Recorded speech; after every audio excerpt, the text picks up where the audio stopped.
الحمد للہ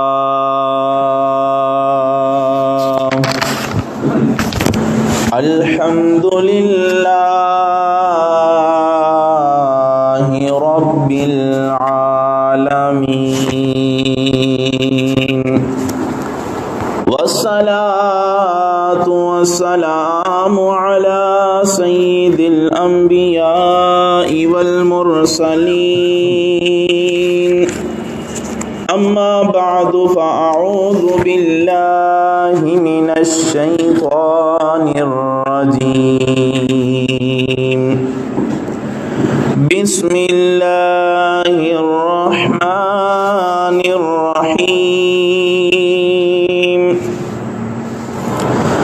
قل ان کنتم تحبون اللہ فاتبعونی يحببكم الله صدق الله ومولانا العظيم وصدق رسوله النبي الكريم الرؤوف الرحيم إن الله وملائكته يصلون على النبي يا أيها الذين آمنوا صلوا عليه وسلموا تسليما اللهم صل على سيدنا ومولانا محمد وعلى آل سيدنا ومولانا محمد وبارك وسلم وصل عليه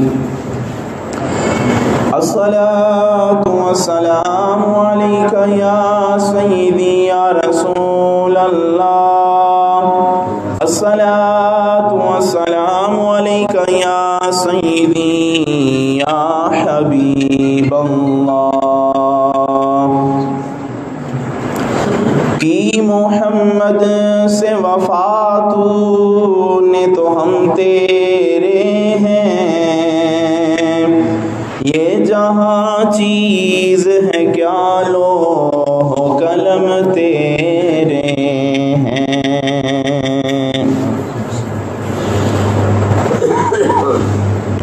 16 رمضان المبارک اور رمضان المبارک کا یہ تیسرا جمعہ اور جمعۃ المبارک کی یہ نورانی اور سعادت بڑی گھڑیاں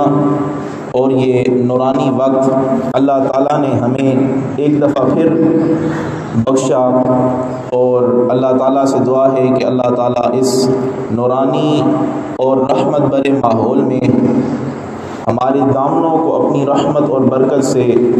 تر ہونے سمیٹنے کی توفیق بھی نصیب فرما دے۔ آج آپ کے سامنے محبت الہی کے بارے میں چند گزارشات پیش کرنے کی کوشش کروں گا۔ آپ کے سامنے جو آیہ مبارکہ پڑھنے کا شرف حاصل کیا ہے اس میں اللہ تعالیٰ ارشاد فرماتا ہے قل اے محبوب ان کنتم آپ ان کو فرما دیجئے لوگوں کو فرما دیجئے ان کنتم تحبون اللہ اگر تم اللہ تعالیٰ سے محبت کرنے کے دعوے دار ہو اگر تم اللہ تعالیٰ سے محبت کرنا چاہتے ہو فاتبعونی تو تم میری اتباع کر لو تم میری پیروی کر لو میرا طریقہ استعمال کر لو میرے راستے پہ چل لو تو اللہ تعالیٰ سے یہ محبت ہوگی۔ پھر صرف یہی نہیں اس کے بدلے میں صلہ تمہیں یہ دیا جائے گا یحببکم اللہ اللہ تعالیٰ بھی تم سے محبت فرمانے لگ جائے گا۔ اب یہ جو آیہ مبارکہ میں نے پڑھی اس میں 3 چیزیں ثابت ہو رہی ہیں۔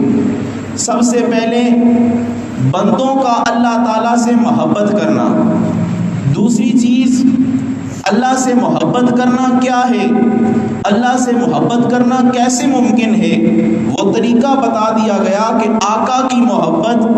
حضور علیہ السلام کی غلامی کا پٹا جس نے اپنے گلے میں ڈال لیا،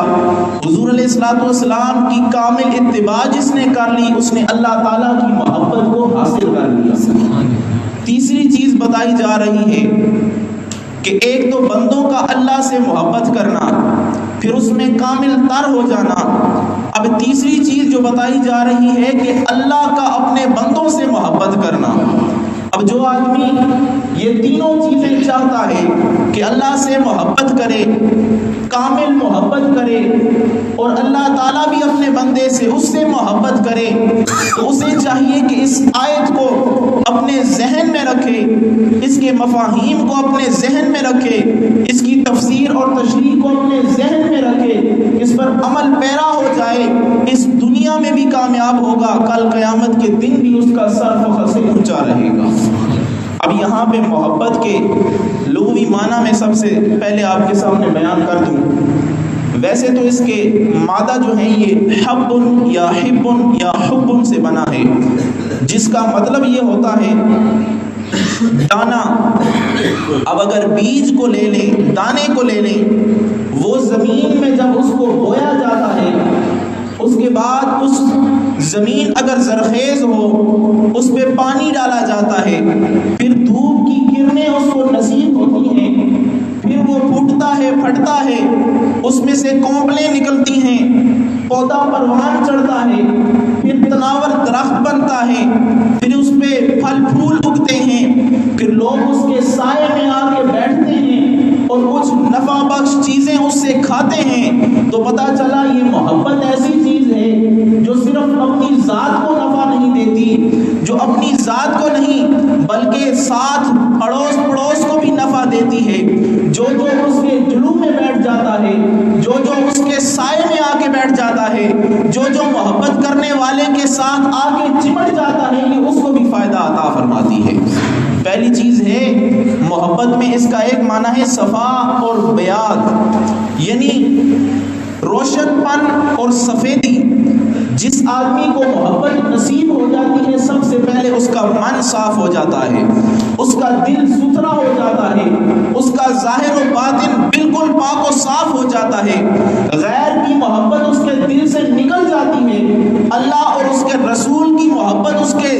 دل میں اجاگر ہو جاتی ہے۔ اس وجہ سے، ان دونوں محبتوں کی وجہ سے اس کا ظاہر و باطن سفید ہو جاتا ہے، اس کا ظاہر و باطن چمکنا شروع ہو جاتا ہے، اس کا ظاہر و باطن بالکل ستھرا اور صاف نظر آتا ہے۔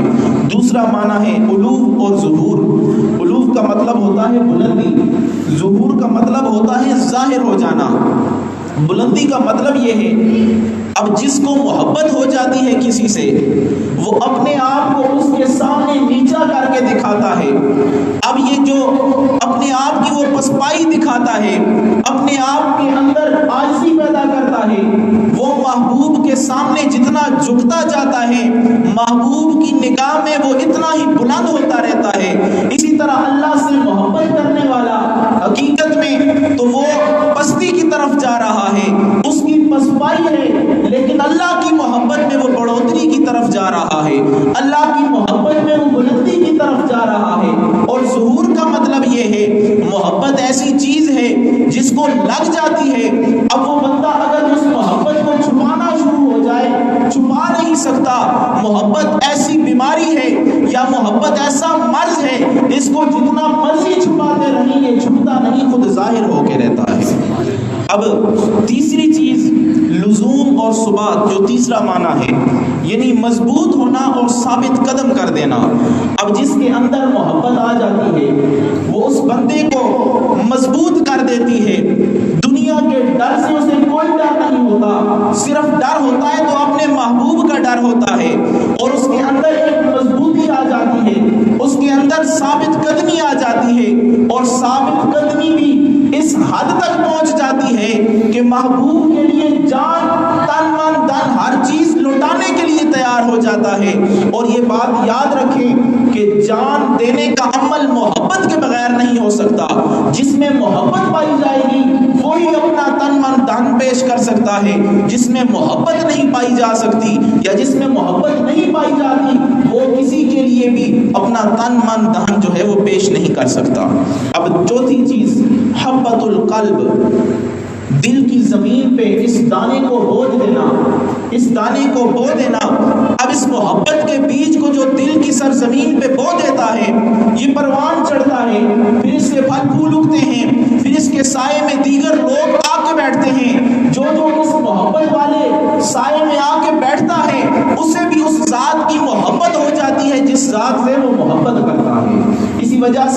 اللہ سے محبت کرتے ہیں، جو اہل اللہ ہیں، جو اولیاء اللہ ہیں، اللہ کے کامل دوست ہیں، جب وہ اللہ سے محبت کرتے ہیں، اب ان کو اگر کوئی دیکھتا ہے تو ان کو دیکھنے کی وجہ سے زبان پہ ذکر اللہ جاری ہو جاتا ہے، ان کو دیکھنے کی وجہ سے بندے کو اللہ یاد آ جاتا ہے، ان کے سائے میں بیٹھنے کی وجہ سے بندہ اطاعت اللہ اور اطاعت رسول کرنے لگ جاتا ہے، ان کے پاس بیٹھنے کی وجہ سے اس رحمت کے سائے میں بیٹھتا ہے، گناہوں سے بچتا چلا جاتا ہے۔ یہ محبت کا چوتھا معنی ہے۔ اور پانچواں معنی الحفظ اور الامساک۔ حفظ کا مطلب ہے حفاظت کرنا۔ یہ محبت اپنے محب کی حفاظت کرتی ہے۔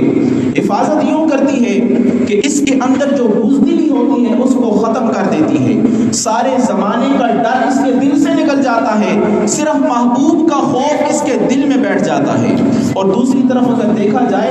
ایک طرف تو یہ بزدلی نکالتی ہے، لیکن دوسری طرف یہ محبت دل میں محبوب کا خوف بھی ڈالتی ہے کہ کہیں مجھ سے ایسا عمل نہ ہو جائے محبوب کے سامنے کہ محبوب مجھ سے ناراض ہو جائے، محبوب مجھ سے رخ پھیر لے، محبوب مجھ سے خفا ہو جائے، کیونکہ اس کا اٹھنا بیٹھنا، اس کا چلنا پھرنا، اس کی ہر سانس اپنے محبوب کے لیے ہوتی ہے۔ تو اس وجہ سے وہ کوشش کرتا ہے کہ میرا کوئی ایسا عمل مجھ سے ظاہر نہ ہو جائے کہ میرا محبوب جو مجھے ہر وقت دیکھ رہا ہے وہ مجھ سے ناراض نہ ہو جائے۔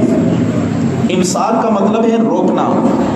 اب یہ محبت اس کو روک دیتی ہے، جس طرح تیلاب پانی کو روک لیتا ہے، پانی کو اپنے اندر جمع کر لیتا ہے، اسی طرح محبت اس کی محبت کو، اس کی وارفتگی کو، اس کی بے چینی کو اس کے اندر روک لیتی ہے، باہر نہیں نکلنے دیتی۔ اور جو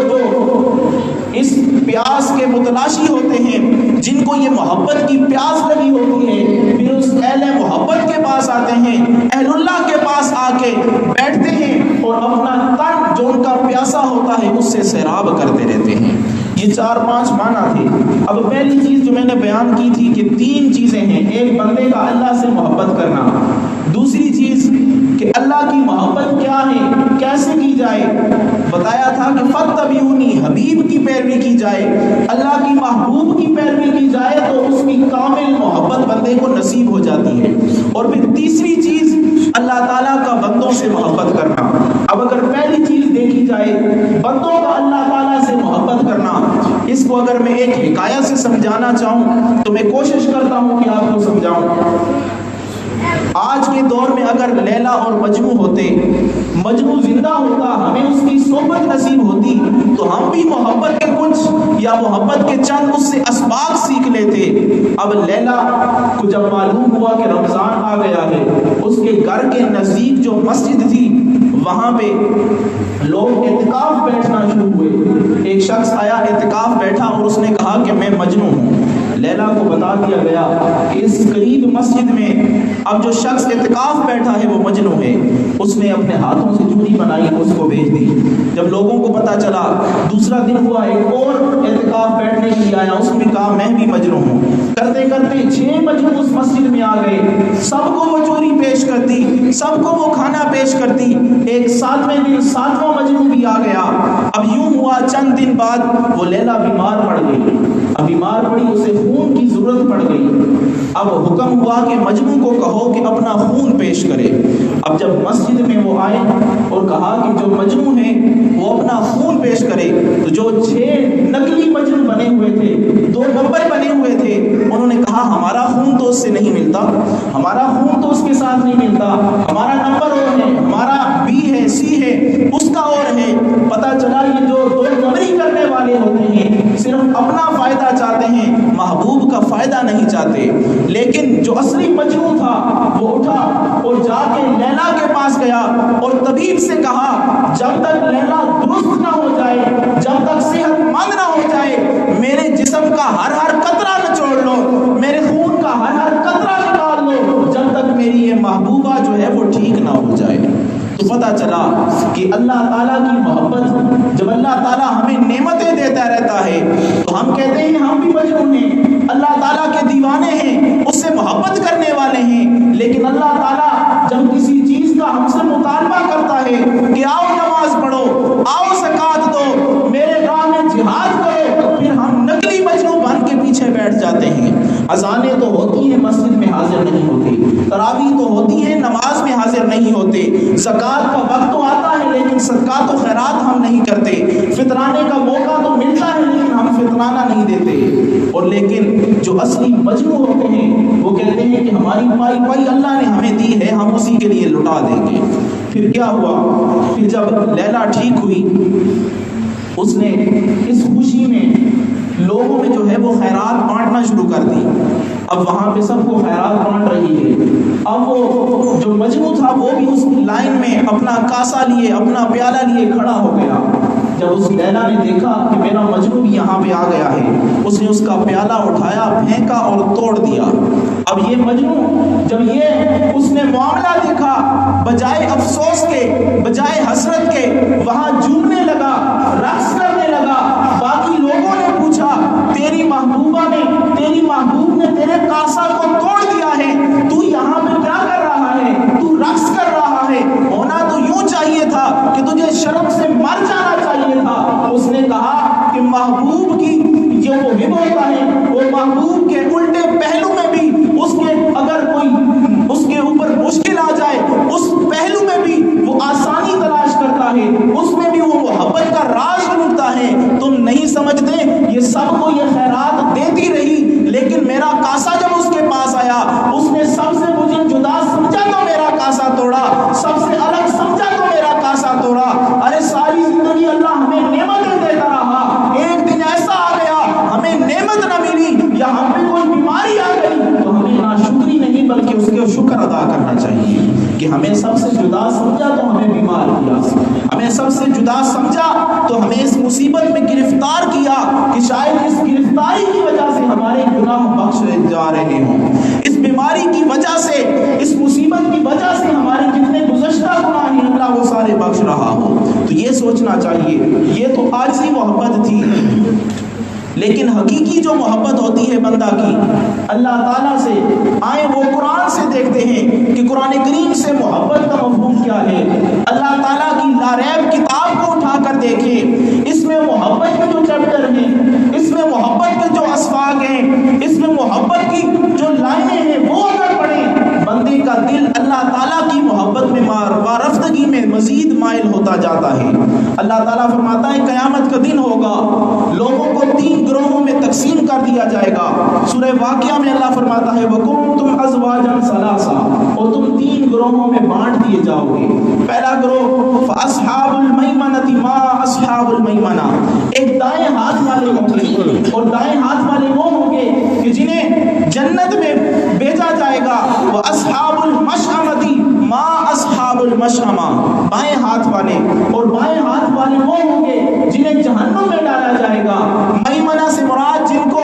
دایاں ہاتھ میں ان کا نامہ اعمال پکڑایا جائے گا، ان کو جو نامہ اعمال ہوگا وہ سعادت بھرا ہوگا، اور بائیں ہاتھ سے مراد جن کا نامہ اعمال برا ہوگا، جن کے نامہ اعمال میں کوئی نیکی نہیں ہوگی، ان کے بائیں ہاتھ میں نامہ اعمال تھما کے انہیں جہنم رسید کر دیا جائے گا۔ اور تیسرا گروہ وہ ہوگا، اللہ نے فرمایا والسابقون السابقون، تیسرا گروہ وہ ہے جو سبقت لینے والا ہے، جو سب سے آگے بڑھنے والا ہے، بس آگے بڑھنے والا ہے۔ اور یہ کون ہوں گے؟ جب یہاں پہ جنتیوں کی باری آئی ایک آیت ذکر کی، جہنمیوں کی باری آئی ایک آیت ذکر کی، لیکن اپنے مقربین کی باری آئی، اپنے سے محبت کرنے والوں کی باری آئی، پھر ایک نہیں 4 آیاتوں کا ذکر فرما دیا۔ فرمایا والسابقون السابقون، سبقت اختیار کرنے والے، بس وہ آگے نکلنے والے ہیں۔ اولئک المقربون، یہی ہیں جو اللہ تعالیٰ کی قرب کو پانے والے ہیں۔ فی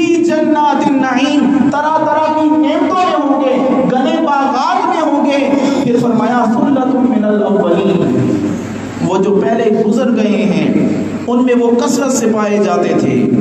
حسن بصری رحمۃ اللہ علیہ، بایزید بستانی رحمۃ اللہ علیہ، امام اعظم ابو حنیفہ رحمۃ اللہ علیہ، امام جعفر صادق رحمۃ اللہ علیہ، امام باقر رحمۃ اللہ تعالی علیہ، ثلۃ من الاولین، بہت زیادہ تھے پہلوں میں، لیکن آج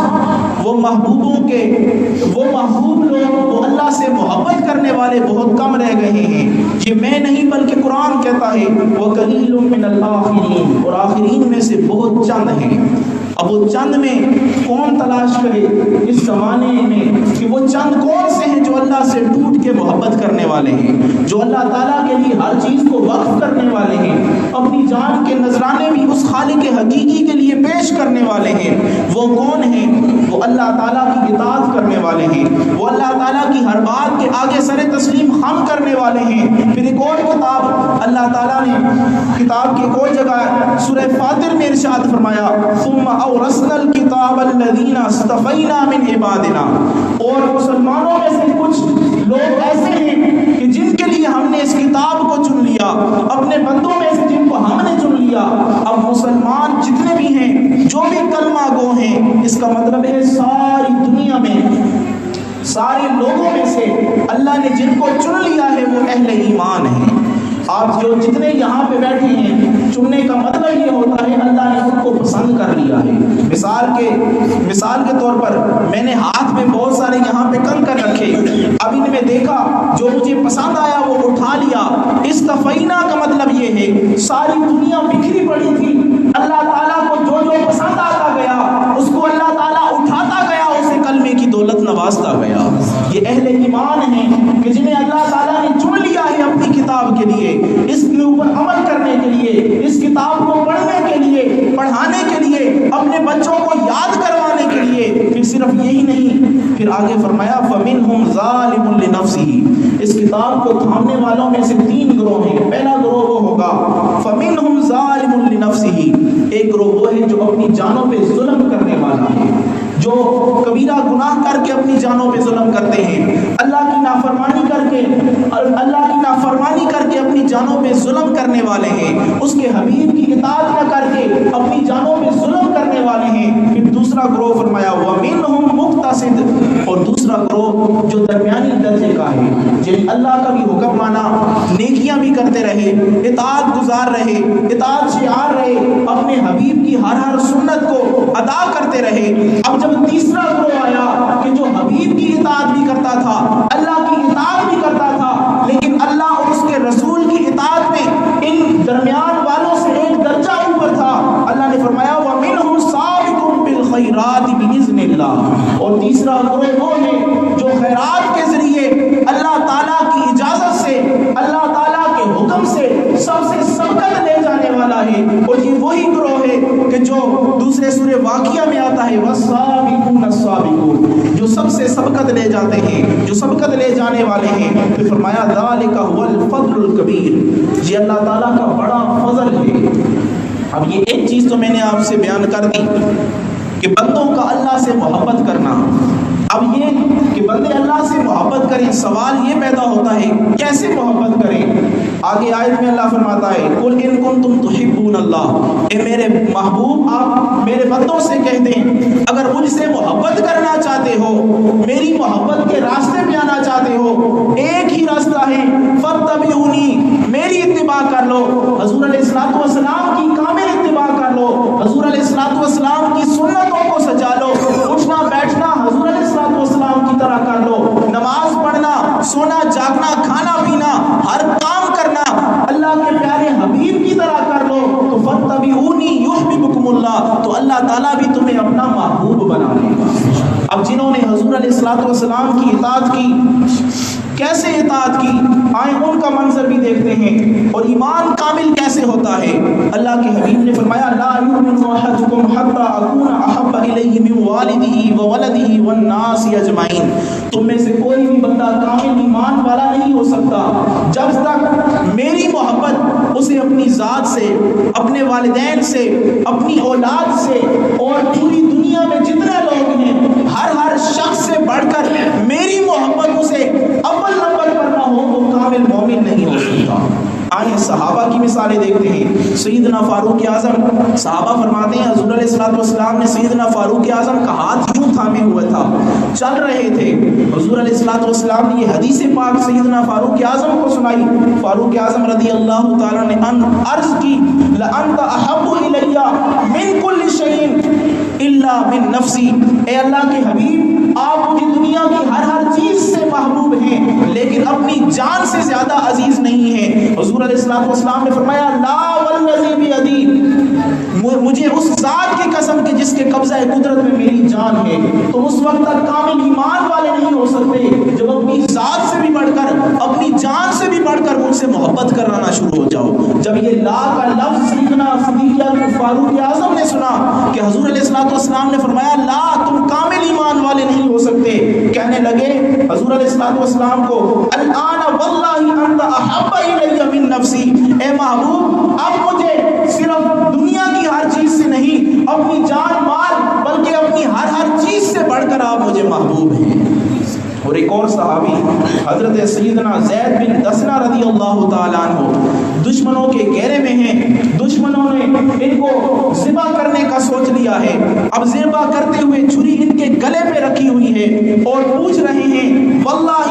ما احب ان محمدن یشاق فی مکانی شوکتن، کیا تم یہ پسند کرتے ہو کہ تمہاری جگہ تمہارے نبی ہوتے اور انہیں اس طرح کیا جاتا؟ تو وہ کہنے لگے واللہ ما احب ان محمدن، اللہ کی قسم مجھے یہ بات بھی پسند نہیں ہے کہ یشاق فی مکانی شوکتن توزیہی، کہ گھر میں حضور علیہ السلام بیٹھے ہوئے ہوں، حضور علیہ السلام کے پاؤں مبارک میں کانٹا چبھ جائے، میں یہاں پہ پرسکون بیٹھا رہوں، مجھے تو یہ بھی پسند نہیں ہے۔ اور ایک اور صحابی حضرت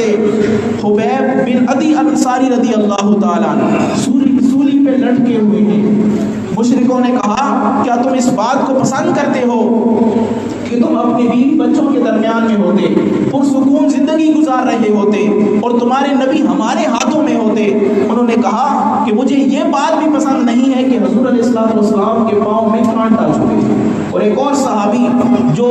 شہید ہونے لگے حضرت سیدنا سعد بن ربیع رضی اللہ تعالیٰ عنہ، جن کو 12 نیزے لگے جسم پہ 12 سوراخ ہیں، فوارے کی طرح خون بہہ رہا ہے، اور ایک صحابی حضرت ابی بن کعب ان سے کہتے ہیں اے ابی بن کعب میرے گھر والوں سے جا کے کہہ دو، میری قوم سے جا کے کہہ دو کہ جب تک تم زندہ ہو اور تمہاری زندگی میں حضور علیہ السلام کو اگر کچھ ہو گیا، دشمنوں نے اگر حضور علیہ السلام کو کچھ کر دیا تو قیامت کے دن تمہاری خیر نہیں ہوگی، قیامت کے دن تمہاری بخشش نہیں ہوگی۔ تو یہ صحابہ کا ایمان تھا جو حضور علیہ السلام کو آخری دم تک ٹوٹ کے محبت کرنے والے تھے۔ آئیں اپنی زندگیوں کو صحابہ کو نقش قدم پہ لے کے آئیں۔ حضور علیہ السلام نے حضور علیہ السلام سے جس طرح صحابہ نے ٹوٹ کے محبت کی ہے، ہم بھی اگر اس طرح حضور علیہ السلام سے ٹوٹ کے محبت کریں، اس دنیا میں بھی کامیاب ہو جائیں گے اور آخرت میں بھی کامیاب ہو جائیں گے۔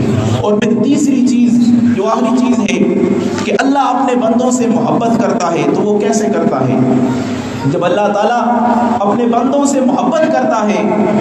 تو یہ پہلے بات یاد رکھ لیں، کوئی بھی بندہ اللہ سے محبت اس وقت تک کر ہی نہیں سکتا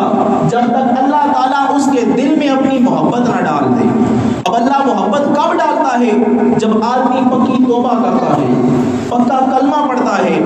اس کے فرائض جو بتائے ہوئے ہیں ان پہ عمل کرتا ہے، اس کے محبوب کی کامل اتباع کرتا ہے، اللہ تعالیٰ اس کا سینہ اپنے اور اپنے محبوب کی محبت سے لبریز کر دیتا ہے۔ اب حدیث پاک میں آتا ہے پھر بندے کو وہ مقام ملتا ہے کہ اگر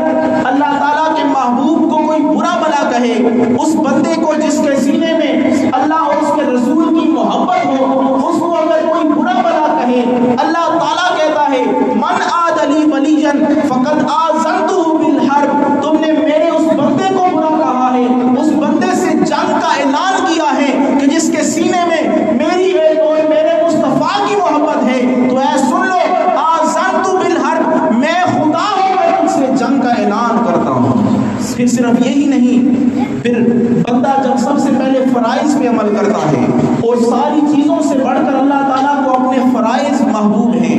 جو اللہ تعالیٰ کے فرائض پہ عمل کرتا ہے، نماز پڑھتا ہے، زکوٰۃ دیتا ہے، حج کرتا ہے، جتنے بھی فرائض ہیں، جو بھی حقوق و فرائض ہیں، چاہے وہ حقوق اللہ میں سے ہیں یا حقوق العباد میں سے ہیں، ان پہ بندہ عمل کرتا ہے، اللہ تعالیٰ اس بندے سے محبت کرنا شروع ہو جاتا ہے۔ پھر کتنی محبت کرتا ہے؟ حدیث میں آتا ہے حضور علیہ السلام نے فرمایا جب وہ فرائض مکمل کرتا ہے،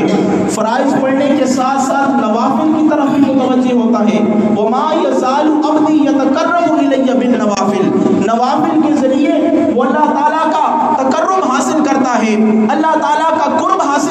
لیتا ہے، فرائض اپنی جگہ، جتنے بھی فرائض ہیں وہ اپنی جگہ، پھر تہجد شروع کر دیتا ہے، اشراق و اوابین شروع کر دیتا ہے، چاش شروع کر دیتا ہے، جیسے ہی وضو کرتا ہے، وضو کرنے کے بعد پھر 2 نوافل پڑھتا ہے، مسجد میں حاضر ہوتا ہے، تحیت المسجد پڑھ لیتا ہے۔ اللہ تعالیٰ حدیث قدسی میں ارشاد فرماتا ہے یتقرب الی بالنوافل، وہ نوافل کے ذریعے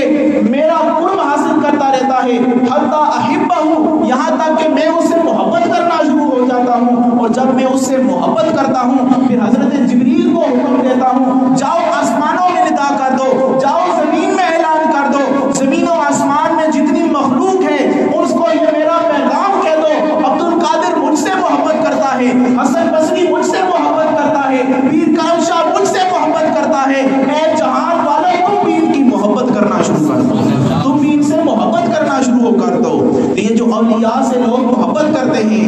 یہ کوئی اپنی طمع یا لالچ کے لیے نہیں کرتے، بلکہ یہ اللہ تعالیٰ کی اس صدا کی وجہ سے کر رہے ہوتے ہیں کہ جو صدا حضرت جبریل لوگوں کے دلوں میں آ کے پھونک گئے ہیں، اور یہ صرف انہیں نصیب ہوتی ہے جن کے دل اللہ اور اس کی محبت اور اس کے محبوب کی محبت سے لبریز ہوتے ہیں۔ دوسری حدیث میں آتا ہے اللہ تعالیٰ فرماتا ہے میں اس بندے کے کان بن جاتا ہوں جس سے وہ سنتا ہے، میں اس بندے کے ہاتھ بن جاتا ہوں جس سے وہ پکڑتا ہے، میں اس بندے کے پاؤں بن جاتا ہوں جس سے وہ چلتا ہے، پھر میرا بندہ اگر اپنے ہاتھوں کو میرے سامنے بلند کرتا ہے اور اپنے ہونٹوں کو ہلاتا ہے، جو بھی مجھ سے سوال کرتا ہے وَإِن سَأَلَنِي لَأُوتِيَنَّهُ، سوال بعد میں کرتا ہے عطا اس کو میں پہلے کر دیتا ہوں۔ پھر صرف یہی نہیں، ہم اپنے اولیاء کے پاس کیوں جاتے ہیں کہ ہمارے لیے بخشش کی دعا کریں۔ اللہ فرماتا ہے حدیث قدسی میں وَلَئِنِ اسْتَعَاذَنِي لَأُوذِيَنَّهُ، اگر وہ مجھ سے استغفار چاہتے ہیں میں انہیں فوراً بخش دیتا ہوں۔